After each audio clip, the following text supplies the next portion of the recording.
Hi there, my name is Diane, but you can just call me D.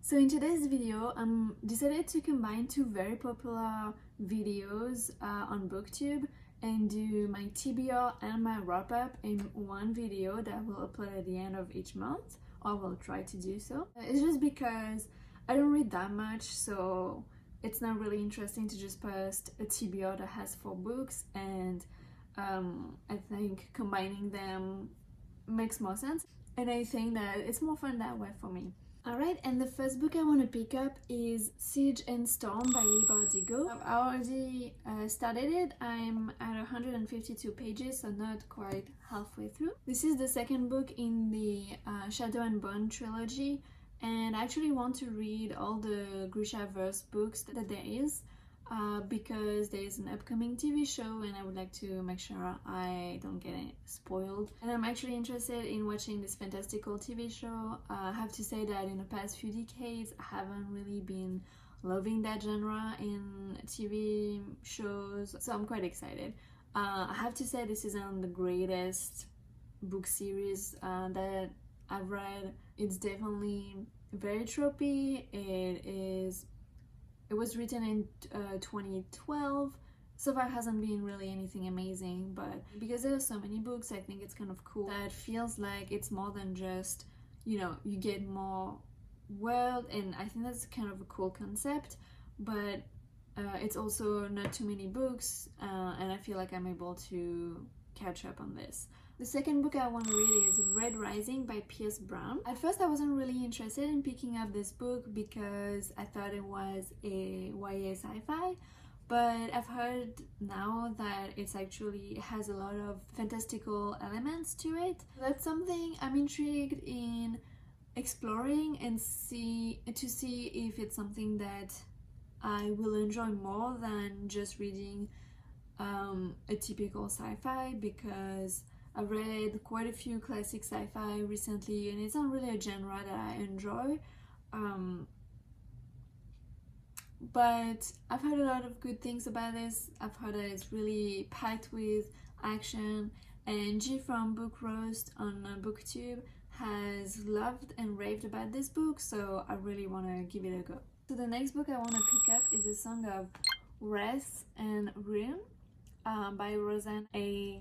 Brown. This is a YA fantasy from 2020. It was really hyped last year, so I'm just super pumped about this one because I got it from my library, and it's kind of hard sometimes to get new releases from my library, especially hardcover, so I'm really excited to have this. And then the last book I'm gonna read is the book that we chose for my book club with my friend, and it's The Last Kingdom by Bernard Cornwell. So I don't have a copy with me. I've requested one from the library and hopefully I will get it mid-January. This is apparently based on existing records of the ancestors of Bernard Cornwell. So it's a historical fiction. I've heard that it has some fantasy elements too. Keep in mind that this is book in a series, but I don't believe I'm gonna necessarily continue with the series. We'll see if this one can stand on its own. There is a TV show, so I'm pretty excited to watch the TV show after I read the book. Those are all the books I plan on reading this January 2021, and hopefully I make it. I think I can. Something else I wanted to do is to rank the books in order the way I think I would enjoy them the most. And so I'll put the list right there, and I think it's gonna be first, it's probably gonna be The Last Kingdom. Second, it's probably gonna be A Song of Wrath and Rune. Third, it's probably gonna be Red Rising, hopefully.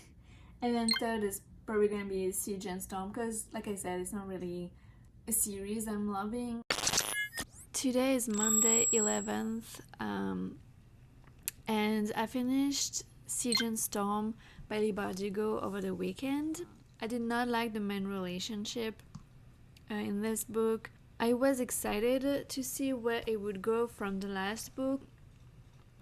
they are supposed to have this strong bond, right? The strong friendship and also the strong love for each other, and you just don't see that. The hardships of the relationships, I would say, are very petty at times. It's very insignificant, and it's not what I would say true love is, or it's not representative of a real relationship, in my opinion. Yeah, I think it's just as if we were supposed to want that in the first book, but in the second book, it just feels like they mention that they love each other, you know, more than anything in the world, but I guess it's not gonna work out. Or I guess it's not that powerful. And it's just like, no, you can't make a couple feel the way that they feel and then act the way that they act. It just doesn't connect. I just don't like it. Same issues I've had with the first one is just like it's very tropey, but not in a good way. It's more like, ugh, here we go again. It's not that what she's going through is light. Maybe it's the way it's written that it makes it sound like she's whining instead of make it sound like she's suffering. I guess like there's a kind of a difference for me in this. The book was fast paced, but also like nothing much happened. It's weird to explain, but it's like it feels fast paced, but when you look back, it's like, oh well, actually not much happened, you know. The world started to expand a little bit more, which I appreciated that, but it also feels like we're very much in the dark about things that happened and how they happen. I did like Nicola's character, although he wasn't that developed yet.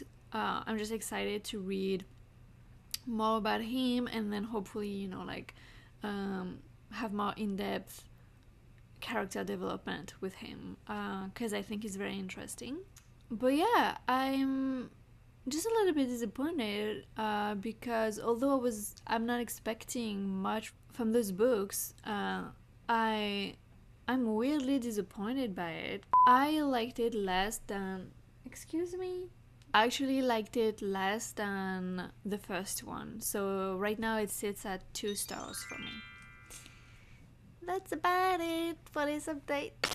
Today is Wednesday the 20th. Last night I finished Red Rising by P.S. Brown. I realized that I should maybe give a short synopsis of what the book is about, and then give my thoughts and then my rating. So it's a sci-fi. It's set in the future. We've conquered multiple planets. It's basically a society of caste distinguished by colors. The golds are the highest caste and the Wraiths are the lowest. They are the ones that live in mines on Mars and are basically, you know, forced by the society to make Mars surface habitable so future generations can come and live on Mars.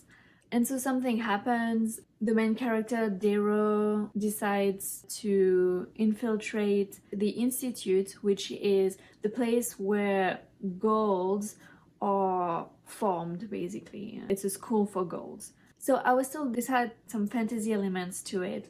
And it's kind of funny because for some reason I was just expecting that the elements would be magic, but it's more so the medieval aspect, the war, the epicness of it all, which I liked it a lot. Now about the book, when I started reading it, I was intrigued, and I would say for like 70 to 100 pages, I was into it.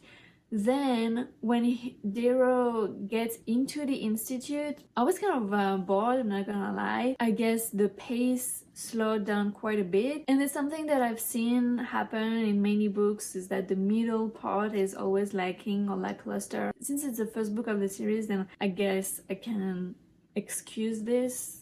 And I got more into it, even more than at the beginning, for the last 100 pages. I even like marked which chapter I really enjoyed. Chapter 36 and on. I do understand some criticism for this book, in the sense that, you know, sometimes it's a bit unrealistic how things develop for the main character. the small amount of romance that there is, to me, felt really unnecessary and too soon. If that was left out of the story, I think we wouldn't have missed anything. I know some people don't like Darrow, but I did like him. One big thing about this book, and that's probably what was hard for me to get into also, is the writing. It is a little bit of a choppy staccato writing where like the sentences are short and sometimes they don't necessarily follow the grammatical rules. So that's something to keep in mind if that, you know, bothers you. And because of this writing style, I felt like I wasn't going through it as quickly as I could, but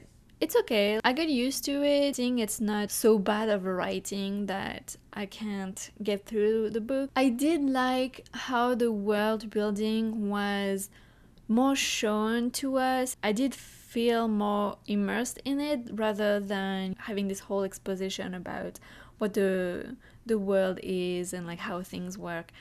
So I did enjoy this, but it might be different from... I know that on Goodreads this is shelved as a YA book, but there's a lot of gore happening on page. So trigger warning for body horror, animal death, blood, off-screen rape, and torture. Very gory. So to me it's more on the adult side, because I've definitely read adult fantasies that were way less intense than that. I personally enjoyed the characters, but I did feel that at times it was a little bit hard to connect with some of them. It could be due to the point of view, because it's a first person point of view, but I definitely still had some characters I was rooting for, especially Severo. I really liked every time he was on page, and I'm very intrigued to see where he goes. My camera cut a little bit, so I don't remember what I was saying. So if you're into politics, if you do like a sci-fi where the world is not really that extended, where the world building is more shown to you than described in a lot of details, and if you don't mind the gory aspect and all the things I've said before, then I definitely think that would be a good book. So for me it was 4 stars, and I would definitely continue with the series. It did take me a little bit longer to read this book, like I said, because of the writing, so hopefully I can catch up and stay on track for this month, but we'll see. Today is Monday, February 1st. I finished a few days ago A Song of Wraiths and Ruin by Roseanne A. Brown. So the story is basically about a princess and a refugee in the desert of Africa that basically find themselves having to kill each other. The story takes place during Solstasia, which is a festival that happens every 50 years. When I try to wrap up a book that I read, I don't know how much to say about the book, because I find that I really like pretty much knowing basically next to nothing. I need the genre, and I need to know maybe like, but other than that, I like going in pretty blind. Sometimes I feel like a lot of things that grabs your attention in a synopsis, or things that might happen maybe 50 to 100 pages in. What do you guys prefer? Knowing just the bare minimum, or do you enjoy knowing a little bit more? Just so you know, the trigger warnings, I will put them right there. There is representation in this book. Oh, hi. Why is it so dusty? There's nothing here. That's my coffee. What are you doing? Well, I guess we've been joined by this cutie pie. So what was I saying?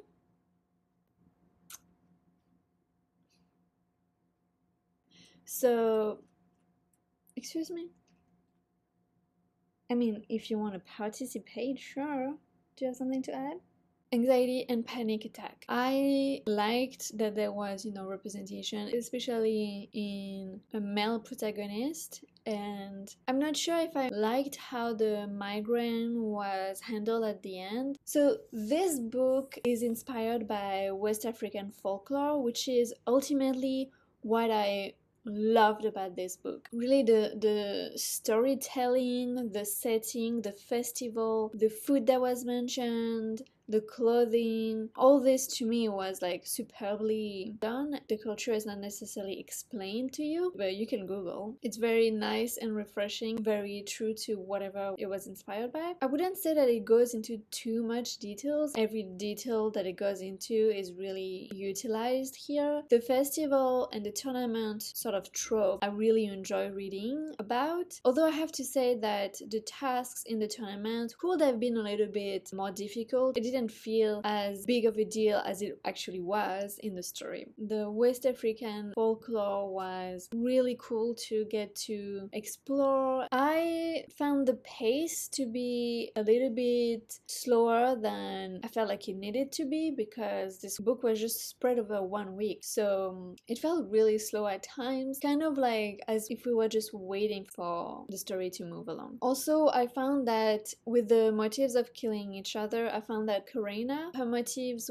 were maybe not that strong. You know, she didn't necessarily need to do that. I don't know. Anyway, moving on from that, I enjoyed the writing personally. I thought that the folklore and like the stories were really captivating. There is a little bit of romance in this book, and that's unfortunately something that I did not enjoy. Like, I didn't think it was necessary. At least the way it was written, it was a little bit, you know, like too insta-lovey, too strong, too fast. I would have liked it to be more fleshed out throughout the book. I know that it was not supposed to be in the book at first, but I guess they changed that. But I truly think that this book did not need any romance between the two main characters, at least. That also hindered a little bit the plot, because it felt like this was just not realistic. I can't go into spoilers, but it just didn't feel realistic to me. That's about it for this book. I have to say that the setting up for the next book was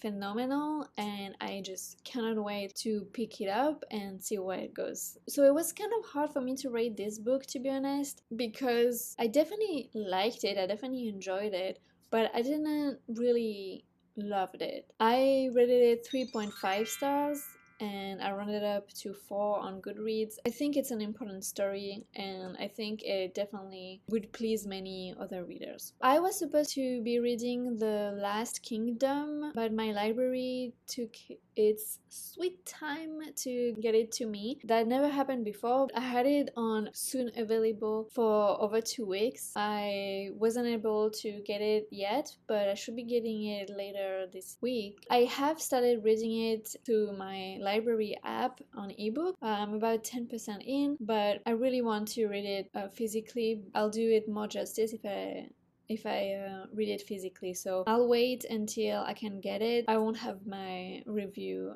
in this vlog, but it will be in the next one. So I had also realized that 4 books is a little bit much to put on myself right now because of my university. I haven't been able to pick up a book over the weekend. Even on Friday, I just didn't feel like reading, because after working, I just wanted something that was a little bit mind-numbing, if you know what I mean. I was able to read V by Kim Thuy on audio. It was available as like the big library project. It was a short audiobook. It was about 3 hours. So V is about the story of a family from Vietnam that escaped the war to go to Canada, and their lives as refugees, specifically V's life, and also her heartaches and her loss of identity, search for her identity. The writing was beautiful. It really packed a punch emotionally. I honestly didn't even realize that it was a fictitious story until I started reading some reviews. That's how much real it felt. And also, I think this is on voice. I thought it was touching and emotional, but because of the shortness of the book, the main character didn't have much depth to her. Sometimes it felt as if we were just glossing over certain events of her life that you wanted to maybe know more about. The ending is really abrupt, so it does leave you wanting to know certain things, but I definitely want to read more from this author. I do know that they write in French, so I would prefer reading directly in French rather than the translation. So I rated this one 3 stars. So I'm gonna put up here the rating for this month. Last, for sure, it's gonna be Siege and Storm. I just didn't like it. Then it's just really difficult. I just don't know because they're different genres. They're totally different books. They're totally different stories. So it's hard. You can't necessarily go with the ratings. I guess in this case, I will follow my rating. I'm trying to do this rating with my enjoyment of the books, so I think I'm gonna do. See, that's what it's hard. What's enjoyment? Because I didn't enjoy what was happening in Red Rising because it's super gory, but I did like reading the book. Although because it was sci-fi, it was a little bit harder to pick up than the fantasy book. I don't know. What do you think? Can you help? I would say V. Okay, so I think I'm gonna go with. This is so hard. Okay, I think I'm gonna go with A Song of Wraiths and Ruin, and then Red Rising. I think it was the book that I felt the most with. And that's ultimately what you want. That's it. I'm really hoping that this turned out great and that you enjoyed watching that style of TBR wrap-up. Let me know if you have any suggestions or maybe how to improve this. Let me know if you read any of those books, what you thought of them, or if you want to pick them up or maybe not after hearing what I had to say about them. Subscribe if you want to see my next video. Subscribe if you want to watch the next video. It's gonna be my reading bullet journal setup. Like this video if you enjoy TBRs and wrap-ups, and I'll see you later. Have a nice time.